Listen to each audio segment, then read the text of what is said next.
Hello great future teachers. तो अभी तक हम डिस्कस कर रहे थे इंग्लिश पेडागोजी, जिसके हमने 5 सेशंस डिस्कस कर लिए थे। आज का जो टॉपिक है वो है लर्निंग डिसएबिलिटीज। लर्निंग डिसएबिलिटीज जो है वो आपके इंग्लिश पेडागोजी का तो टॉपिक है ही, बट साथ में एक बात और ध्यान रखनी है कि ये इंग्लिश पेडागोजी के साथ साथ आपकी हिंदी पेडागोजी और सीडीपी दोनों में ही आने वाला बहुत ज़्यादा इंपॉर्टेंट टॉपिक है। यानी ये आपके तीनों सेक्शन के लिए इंपॉर्टेंट है, चाहे सीडीपी हो, चाहे इंग्लिश हो, चाहे हिंदी हो। तीनों में ही आपको इसके क्वेश्चंस मिलने वाले हैं और 1 से 2 नंबर पक्के इस क्वेश्चन के पक्के हैं। इसलिए बहुत ज़्यादा इंपॉर्टेंट टॉपिक है आज का जो सेशन है, इसलिए इसे ध्यान से पढ़ेंगे। और एक बात, आज के सेशन में हमने जो पीवाईक्यूज रखे हैं वो 2013 तक के इसमें इंक्लूडेड हैं। यानी 2021 से लेकर 2013 तक के पीवाईक्यूज इंक्लूड कर रखे हैं, ताकि आपको एक ग्रेट आइडिया मिल सके इस टॉपिक से किस तरह के क्वेश्चंस आपको एग्जाम में मिलने वाले हैं। ठीक है, तो सेशन पसंद आएगा तो लाइक शेयर जरूर कीजिएगा, और चैनल पहली बार देख रहे हैं अगर आप, तो सब्सक्राइब जरूर कर लीजिएगा। तो चलिए शुरू करते हैं हम अपना आज का टॉपिक। और इसका जो पीडीएफ है वो आपको मेरे टेलीग्राम चैनल पे मिलेगा, जिसका लिंक आपको डिस्क्रिप्शन में मिल जाएगा। डिस्क्रिप्शन में नीचे है, वहां से जाकर आप एक्सेस कर सकते हैं, क्योंकि रिवीजन बहुत ज्यादा जरूरी है। देखिए, सबसे पहले हम समझते हैं कि लर्निंग डिसेबिलिटीज है क्या। लर्निंग डिसेबिलिटीज का मतलब है लर्निंग के दौरान कुछ ऐसी डिसएबिलिटीज जिनकी वजह से जो लर्निंग की प्रोसेस है उसमें रुकावट आती है, उसमें बाध्यता आती है। जैसे कोई बच्चा ठीक से देख नहीं पाता, या कोई बच्चा ठीक से लिख नहीं पा रहा है, या फिर कैलकुलेशन नहीं कर सकता, या फिर वो पेंसिल को नहीं पकड़ सकता, पेन को नहीं पकड़ सकता, या फिर उसे टीचर की बातें समझ में नहीं आती। इस तरह की जो प्रॉब्लम्स हैं, ये सारी जो प्रॉब्लम्स हैं ये हमारी लर्निंग डिसेबिलिटीज कहलाएंगी, और इनके अलग अलग नाम हैं जिनको हम आज डिस्कस करने वाले हैं। ठीक है, जैसे यहाँ पर है सबसे पहला डिसलेक्सिया। डिसलेक्सिया में आपको रीडिंग रिलेटेड प्रॉब्लम होगी। डिस्ग्राफिया मतलब ग्राफ। ग्राफ में हमने पहले भी डिस्कस किया है कि ग्राफ का मतलब होता है राइटिंग से रिलेटेड। तो डिस्ग्राफिया क्या है? Writing related problem. डिसकैलकुलिया में आपको कैलकुलेशन मैथमेटिक्स से रिलेटेड प्रॉब्लम्स होंगी, बच्चा कैलकुलेशन करने में मिस्टेक करेगा या मैथमेटिक्स से उसको डर लगता होगा। डिस्प्रेक्सिया या फिर अप्रेक्सिया जो है उसमें मोटर स्किल्स में प्रॉब्लम होगी, बच्चा ठीक से पेंसिल नहीं पकड़ सकता, या शू के लेसेस नहीं बांध सकता, या साइकिल चलाने में उसको सीखने में प्रॉब्लम हो रही है। तो ये सारी जो चीजें होंगी वो मोटर स्किल्स की वजह से होंगी, फाइन मोटर स्किल्स में उसकी प्रॉब्लम हो सकती है। नेक्स्ट है टर्म है अफेजिया। अफेजिया का मतलब होता है कॉम्प्रीहेंड रिलेटेड प्रॉब्लम। कॉम्प्रीहेंड का मतलब है समझने से। ठीक है, आप चीजों को ठीक से समझ नहीं पाते, आपको कोई कुछ कह रहा है, आपको जल्दी समझ में नहीं आता, या फिर आप अपनी बात को ठीक से समझा नहीं पाते। तो ये सारी जो चीजें होंगी वो अफेजिया के अंदर आएंगी। नेक्स्ट है ADHD, यानी attention deficit hyper active disorder. यहाँ पर हाइयर लिख गया है, ये आएगा हाइपर एक्टिव डिसऑर्डर। यहाँ पर लैक ऑफ अटेंशन होता है, बच्चा ठीक से अटेंशन नहीं पे कर पाता, उसमें एकाग्रता की कमी होती है, हर वक्त हाइपर एक्टिव होता है इस तरह का बच्चा। तो ये है। नेक्स्ट है ASD। ASD में कम्युनिकेशन रिलेटेड प्रॉब्लम्स होती हैं, वो सोसाइटी के साथ मिक्सअप नहीं हो पाता, उसको अकेले रहना ज़्यादा अच्छा लगता है। इस तरह की जो चीज़ें होती हैं वो ऑटिज्म स्पेक्ट्रम डिसऑर्डर के अंदर आती हैं। तो ये एक कॉमन आइडिया मैंने आपको बताया कि सारे जो प्रॉब्लम्स हैं उसमें किस तरह की प्रॉब्लम्स, जो लिस्ट है कि यहाँ पे हमने डिस्कस की। अब इसको एक एक को अच्छे से हम समझने की कोशिश करते हैं। कि जैसे सबसे पहला है हमारा डिसलेक्सिया। डिसलेक्सिया में देखिए इस तरह की प्रॉब्लम होगी कि जो भी अरेंज्ड चीजें होंगी वो आपको उल्टी पुल्टी इधर उधर नाचती हुई नजर आएंगी। जैसे अभी एक एग्जांपल बताऊं, लेटर्स आर डांसिंग, ये लाइन तारे जमी पर मूवी में ईशान अवस्थी कहता है, क्योंकि उसको भी यही प्रॉब्लम थी, डिसलेक्सिया की प्रॉब्लम। उसको जो सारे अक्षर थे वो इस तरीके से नजर आते थे, जब वो पढ़ता था बोर्ड पे तो सारे अक्षर नाचते हुए नजर आते थे, क्योंकि उसको डिसलेक्सिया की प्रॉब्लम थी। वो चीज़ों को अरेंज्ड मैनर में नहीं देख पाता था, या फिर वो उल्टी दिखती थी। जैसे उसको इस तरह के जो बच्चे होते हैं वो जनरली किस तरह की मिस्टेक्स करते हैं, उनको डॉग जो है वो गॉड दिखाई देगा। डॉग जो है वो गॉड दिखाई देगा। सॉ जो है वो वॉज दिखाई देगा। सौ जो है वो वॉज दिखाई देगा। न्यूक्लियर जो है वो अनक्लियर दिखाई देगा। 16 को वो 61 पढ़ेगा। 19 को वो 91 पढ़ेगा। इस तरह की जो प्रॉब्लम्स होती हैं, यानी चीजों को अरेंज्ड मैनर में वो नहीं देख पाता, इस तरह की जो प्रॉब्लम्स होती हैं उसको आती हैं। ठीक है, नेक्स्ट है डिस्ग्राफिया। डिस्ग्राफिया में अभी हमने देखा कि ग्राफ, ग्राफ का मतलब होता है writing related problem. Writing, graph का सीधा सीधा मतलब है कि राइटिंग रिटन फॉर्म, जब भी ग्राफ का मतलब आएगा तो लिखने से संबंधित है ये। तो डिस्ग्राफिया का मतलब होता है राइटिंग। इससे आप याद रख सकते हैं, इसमें राइटिंग रिलेटेड प्रॉब्लम्स होती हैं। राइटिंग रिलेटेड प्रॉब्लम्स कैसे? आप चीज़ों को ठीक से लिख नहीं पाते हैं, अरेंज मैनर में नहीं लिख पाते, वो आड़ी तिरछी लिखते हैं, या फिर राइटिंग बहुत ज़्यादा खराब है, या फिर स्पेलिंग मिस्टेक्स बहुत ज़्यादा होती हैं, इस तरह की स्पेलिंग मिस्टेक। देखिए डिफ़िकल्ट में KULT, मतलब इस तरह की जो स्पेलिंग मिस्टेक्स हैं वो सारी डिस्ग्राफिया के अंदर आएंगी, जो भी राइटिंग रिलेटेड प्रॉब्लम्स हैं, ठीक है। नेक्स्ट है डिसकैलकुलिया। डिसकैलकुलिया में आपको कैलकुलेशन रिलेटेड प्रॉब्लम होगी, आप ठीक से कैलकुलेशन नहीं कर पाते होंगे, या फिर सारे जो अक्षर होंगे वो इस तरीके से समुद्र या फिर खाई जैसे नजर आते होंगे बच्चों को। तो इस तरह की जो प्रॉब्लम हो सकती है वो डिसकैलकुलिया की प्रॉब्लम हो सकती है, ठीक है।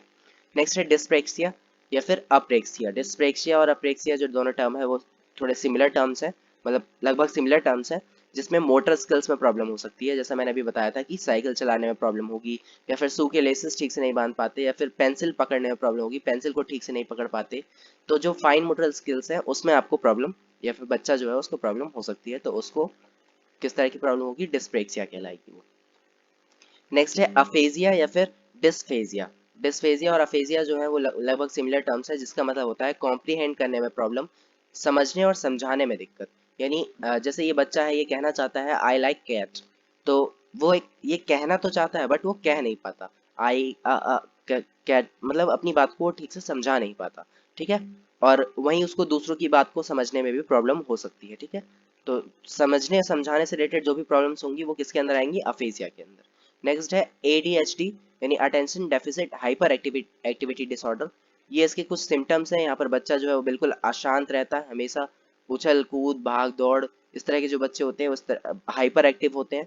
उनको डे ड्रीमिंग जैसी आदतें उनके पास होती हैं, वो काफ़ी केयरलेस होते हैं, रिस्की बिहेवियर होता है, डरते नहीं अपनी जान को लेकर, कुछ भी करने के लिए तैयार रहते हैं, और बहुत ज़्यादा बोलते हैं। तो इस तरह के जो बच्चे होते हैं उनको ADHD प्रॉब्लम डिसऑर्डर हो सकता है, ठीक है। ASD डिसऑर्डर क्या है, difficulty in social interaction and communication. Communication और सोशल इंटरेक्शन में दिक्कत होती है। इस तरह के जो बच्चे होते हैं वो दूसरों से दूर रहना पसंद करते हैं, उनको शांत रहना पसंद होता है, या फिर वहीं वो अकेले रहना पसंद करते हैं, ठीक है। हकलाने जैसी जो आदतें हैं, और अपनी बातों को दोहराना, एक शब्द को बार बार दोहराना, ये सारी चीजें भी ASD के अंदर आती हैं, ठीक है। तो ये सारी डिसऑर्डर्स थे जो आज हमने डिस्कस किए। ये बहुत ज़्यादा इंपॉर्टेंट है, ये आपके तीनों सेक्शन में कवर होते हैं, CDP हो, चाहे इंग्लिश पेडागोजी हो, चाहे हिंदी पेडागोजी हो। इसलिए 1 से 2 नंबर इस टॉपिक से पक्का है। आगे हम डिस्कस करेंगे इसके कुछ PYQs यानी प्रीवियस ईयर क्वेश्चंस, जिसमें हमने 2013 तक के क्वेश्चंस इसमें एडिट किए हैं, ताकि आपको एक आइडिया मिल सके कि कैसे क्वेश्चंस आते हैं, ठीक है। तो इसे जरूर से जरूर समझिए। जैसे यहाँ पर सबसे पहला क्वेश्चन है, a child can not distinguish between saw and was, nuclear and unclear. यानी शब्दों में डिफरेंस नहीं कर पाता, सॉ को वॉज पढ़ेगा, न्यूक्लियर को अनक्लियर पढ़ेगा। तो इस तरह की जो प्रॉब्लम है वो किसके अंदर आएगी, डिसलेक्सिया के अंदर। Dyslexia is associated mainly with difficulties in reading problem. देखिए डिसलेक्सिया का जो क्वेश्चन है वो बार बार पूछा गया है, बहुत ज्यादा फ्रिक्वेंटली क्वेश्चन आया गया है, इसलिए इसको भूलने की बिल्कुल भी गलती मत कीजिएगा कि आपके 1 से 2 नंबर आपके हाथ से चले जाएंगे, ठीक है। डिस्फेजिया क्या है, डिस्फेजिया इज, ऑप्शंस क्या है, inability to write, inability to read, inability to calculate. अब हमें पता है इनएबिलिटी टू राइट क्या है, डिसग्राफिया, इनएबिलिटी टू रीड क्या है, डिसलेक्सिया, इनएबिलिटी टू कैलकुलेट क्या है, डिसकैलकुलिया। तो लास्ट ऑप्शन क्या बचा, लैंग्वेज एबनॉर्मेलिटी, ठीक है, जो क्या होता है डिस्फेजिया। डिस्फेजिया क्या है, correct option language abnormality. Next question देखते हैं, from the following which term defines the mathematics related learning disabilities. Mathematics related disability कौन सी है जिसमें हमें कैलकुलेशन या मैथमेटिक्स में प्रॉब्लम होती है, वो है डिसकैलकुलिया, ओके। नेक्स्ट क्वेश्चन है, a child with normal intelligence shows difficulties in reading and comprehending language. Reading में जिसमें प्रॉब्लम होगी वो अभी हमने डिस्कस किया, रीडिंग से रिलेटेड प्रॉब्लम्स किस में आएंगी, डिसलेक्सिया में, ठीक है। डिसलेक्सिया में आएंगे हमारी reading related problems. Next question है, deficiency in the ability to write associated with impaired handwriting. Impaired handwriting, खराब हैंडराइटिंग किस चीज का सिम्टम है, डिसग्राफिया। राइटिंग रिलेटेड जो भी प्रॉब्लम्स होंगे वो किस में आएंगे, डिसग्राफिया में, ठीक है, ये ध्यान रखेंगे। नेक्स्ट क्वेश्चन है, common developmental reading disorder is. Reading disorder क्या है, again dyslexia is reading disorder. Next question, difficulty in recalling sequence of letters in word and frequent loss of visual memory. Letters are dancing, अक्षर नाचते हुए नजर आ रहे थे, और 61 को 16 पढ़ रहा था, यानी सीक्वेंस को नहीं समझ पाता है, और जो लेटर्स है उसमें कह सकते हैं कि विजुअल मेमोरी उसमें लॉस है, तो वो क्या होगा, डिसलेक्सिया, ईशान अवस्थी, ठीक है। नेक्स्ट क्वेश्चन है, following are the example of developmental disorder. Developmental disorder कौन सा है, ये सारे डेवलपमेंटल डिसऑर्डर है एक को छोड़कर। डेवलपमेंटल डिसऑर्डर्स, ये ये जो क्वेश्चन है ये एक अलग टॉपिक का क्वेश्चन है, इसके बारे में और हम कभी डिस्कस करेंगे, जिसमें 21 डिसऑर्डर्स के बारे में बताया गया है। तो इसमें से इसका आंसर जो है वो है अभी पोस्ट ट्रॉमेटिक स्ट्रेस। ये डिसऑर्डर नहीं है, डेवलपमेंटल डिसऑर्डर नहीं है, बाकी के जो सारे हैं वो डेवलपमेंटल डिसऑर्डर्स हैं, ठीक है। नेक्स्ट क्वेश्चन देखते हैं, a disorder related to language comprehension is. Language को समझने से रिलेटेड कौन सी प्रॉब्लम थी, लैंग्वेज जिसमें समझने में प्रॉब्लम होती थी, अफेजिया। कॉम्प्रिहेंशन से रिलेटेड जो भी सारी प्रॉब्लम्स हैं वो अफेजिया के अंदर आएंगे आपकी।